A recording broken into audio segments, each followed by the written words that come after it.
व्याकरण के अनुसार इस तृष्णा संग समुद्भवम वचन के दो अर्थ होते हैं, जिससे तृष्णा और आसक्ति पैदा होती है। तृष्णा और आसक्ति को पैदा करने वाला राग और तृष्णा और आसक्ति से पैदा होता है। तृष्णा और आसक्ति से पैदा होने वाला, जैसे बीज और वृक्ष अन्यो अन्य कारण है। बीज से वृक्ष पैदा होता है और वृक्ष से फिर बहुत से बीज पैदा होते हैं। ऐसे ही राग स्वरूप रजोगुण से तृष्णा पैदा होती, तृष्णा और आसक्ति बढ़ती है, तथा तृष्णा और आसक्ति से रजोगुण बहुत बढ़ जाता है। दोनों ही एक दूसरों को पुष्ट करने वाले हैं। तनि बंधनाति कौन्तेय कर्म संगेन देहिनम। रजोगुण कर्मों की आसक्ति से शरीरधारी को बांधता है। रजोगुण के बढ़ने पर ज्यों ज्यों तृष्णा और आसक्ति बढ़ती है, त्यों ही त्यों मनुष्य की कर्म करने की प्रवृत्ति बढ़ती है। कर्म करने की प्रवृत्ति बढ़ने से मनुष्य नए नए कर्म करना शुरू कर देता है। फिर वह रात दिन इस प्रवृत्ति में ही फंसा रहता है। मनुष्य की मनोवृत्तियों रात दिन नए नए कर्म आरंभ करने के चिंतन में लगी रहती हैं। ऐसी अवस्था में उसको अपना कल्याण उद्धार करने का अवसर ही प्राप्त नहीं होता। इस तरह रजोगुण कर्मों की सुख आसक्ति से शरीरधारी को बांध देता है, जन्म मरण में ले जाता है। अतः परमार्थ पथ के पथिकों को प्राप्त परिस्थिति के अनुसार निष्काम भाव से कर्तव्य कर्म तो कर देना चाहिए, पर संग्रह और सुख भोग के लिए नए नए कर्मों का आरंभ नहीं करना चाहिए। संग्रह और सुख भोग की इच्छा से किसी नए कर्म का आरंभ नहीं करना चाहिए। सेवा के लिए, परहित के लिए की जाने वाली प्रवृत्ति साधन है, और स्वयं के सुख के लिए या संग्रह के लिए की जाने वाली प्रवृत्ति असाधन है। देहिनम, देह से अपना संबंध मानने वाले देही आत्मा को यह रजोगुण कर्मों की आसक्ति से बांध देता है। सकाम भाव से कर्मों को करने में भी एक सुख होता है, और कर्मों का अमुक फल भोगेंगे इस फलासक्ति में भी एक सुख होता है। इस कर्म और फल की सुखासक्ति से ही मनुष्य बंध जाता है। कर्मों की सुख आसक्ति से छूटने के लिए परमार्थ पथ के पथिक साधक ये विचार करे, ये पदार्थ, व्यक्ति, परिस्थिति, घटना आदि कितने दिन हमारे साथ में रहेंगे। कारण कि सब का सब दृश्य जगत प्रति क्षण अदृश्यता में जा रहा है। जीवन जिसे हम जीवन कहते हैं, वह प्रति क्षण मृत्यु में जा रहा है। सर्ग प्रति क्षण प्रलय में जा रहा है। महासर्ग प्रति क्षण महाप्रलय में जा रहा है। आज दिन तक जो बाल्य, युवा आदि अवस्थाएं चली गई, वे फिर नहीं मिल सकती। जो समय चला गया वह फिर नहीं मिल सकता।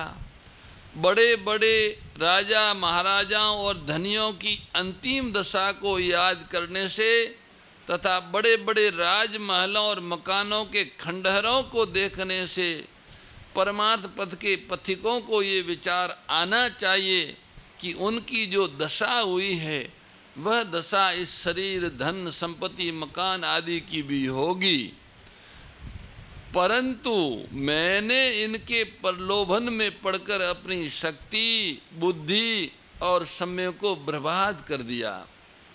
ये तो बड़ी भारी हानि हो गई।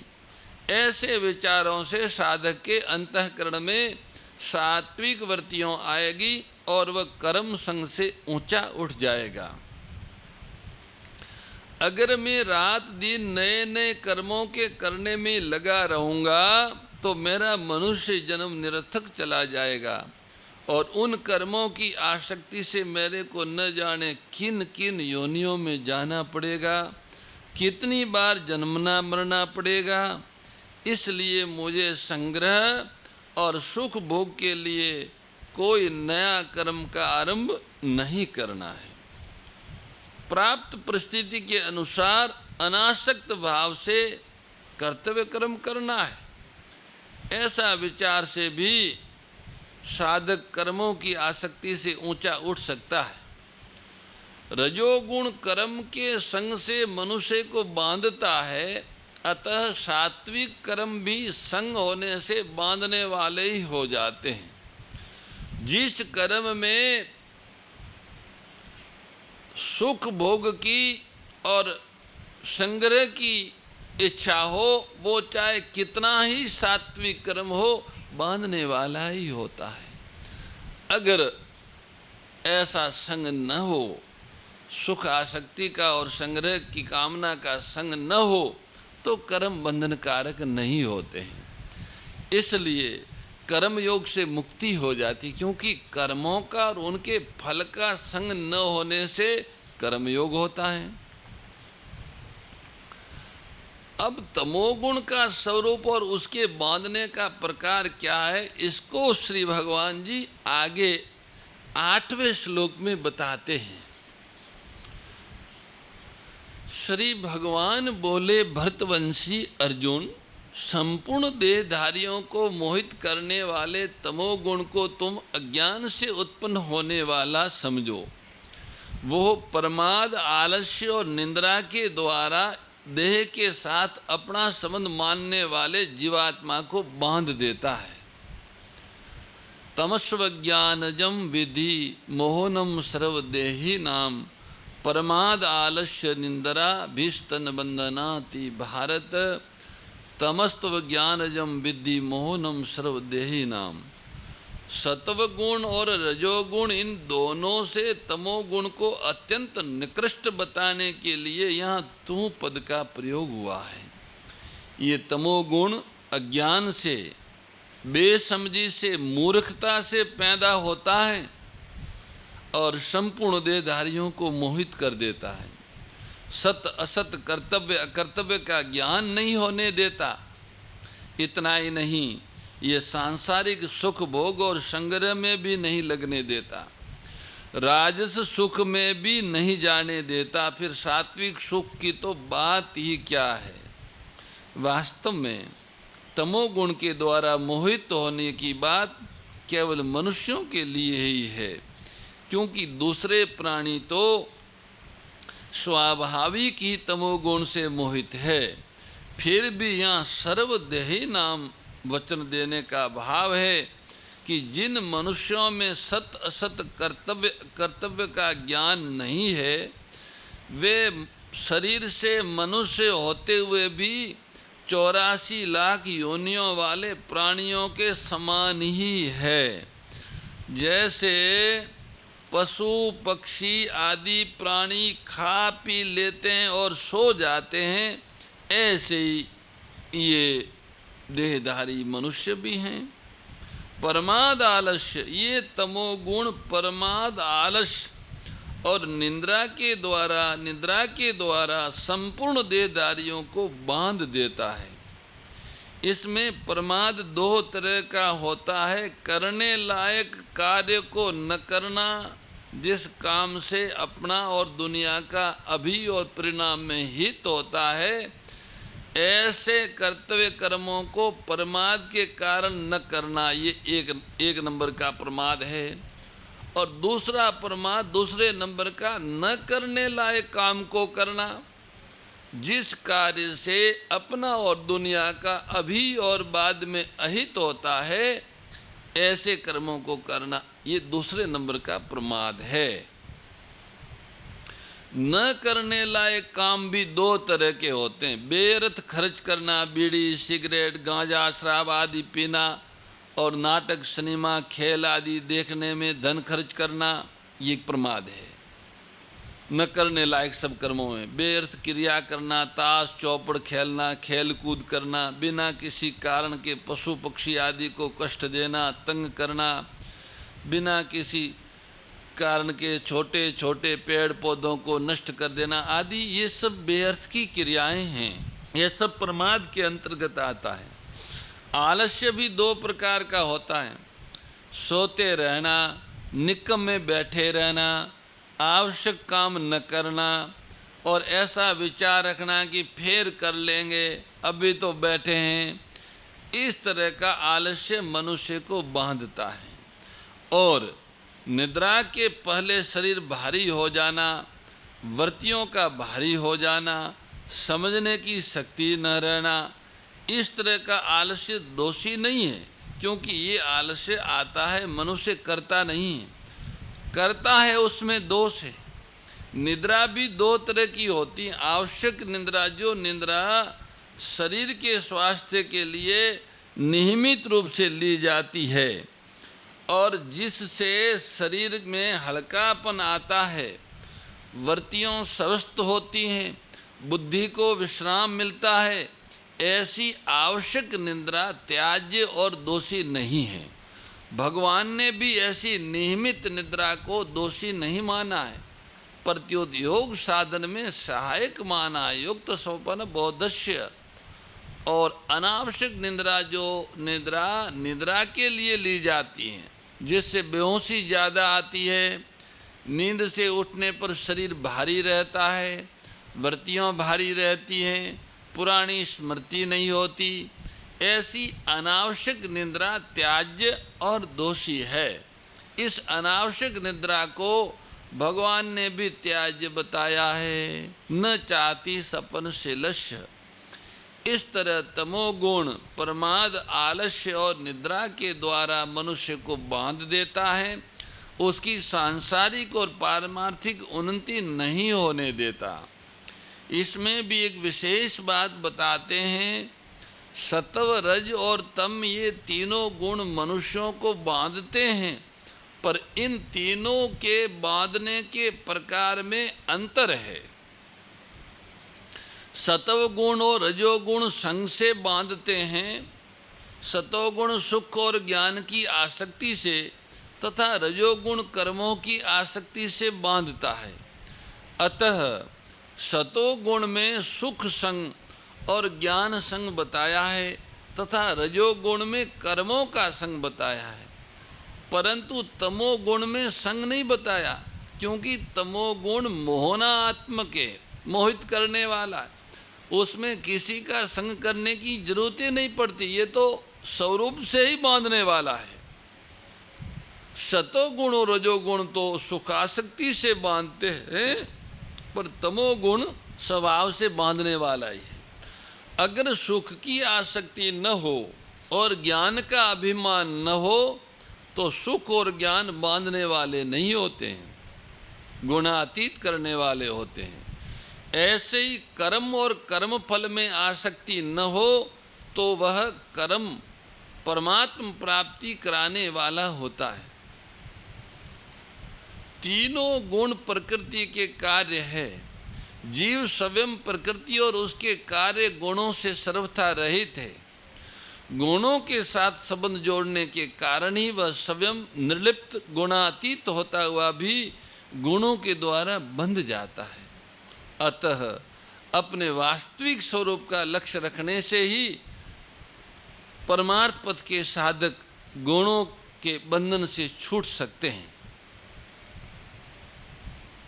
बांधने से पहले तीन गुण क्या करते हैं, इसको आगे 9वें श्लोक में श्री ठाकुर जी बताते हैं। श्री भगवान बोले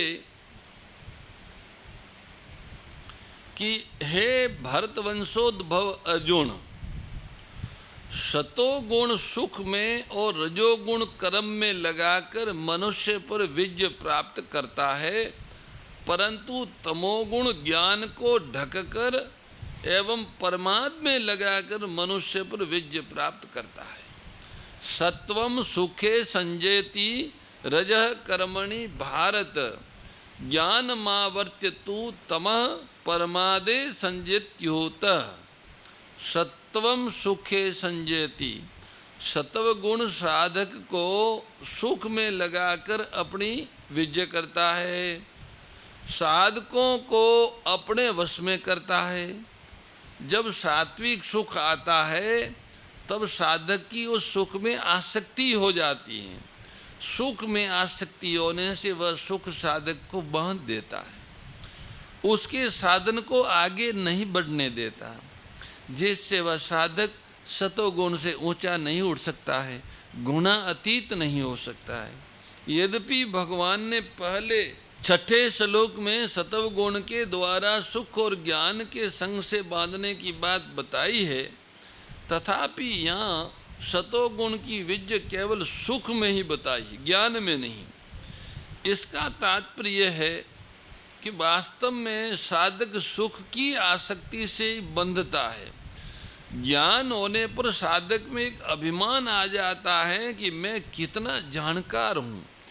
इस अभिमान में भी एक सुख मिलता है जिससे साधक बंध जाता है। इसलिए यहाँ सत्व गुण की केवल सुख में ही विजय बताई है। रजः कर्मणि भारत है, रजोगुण मनुष्य को कर्म में लगाकर अपनी विजय करता है, प्रवृत्ति में लगाकर। समता त्याग सिखावनी हरि मुख की बानी, ओ मैया हरि मुख की बानी। सकल शास्त्र की स्वामी, सकल शास्त्र की स्वामी, श्रुतियों के रानी। ओम जय भगवद गीते। दया सुधा बरसावनी मातु कृपा कीजे, ओ मैया मातु कृपा कीजे। हरि पद प्रेम दान कर, प्रभु पद प्रेम दान कर, अपनो कर लीजे। ओम जय भगवद गीते, जय भगवद गीते। ओ मैया जय भगवद गीते।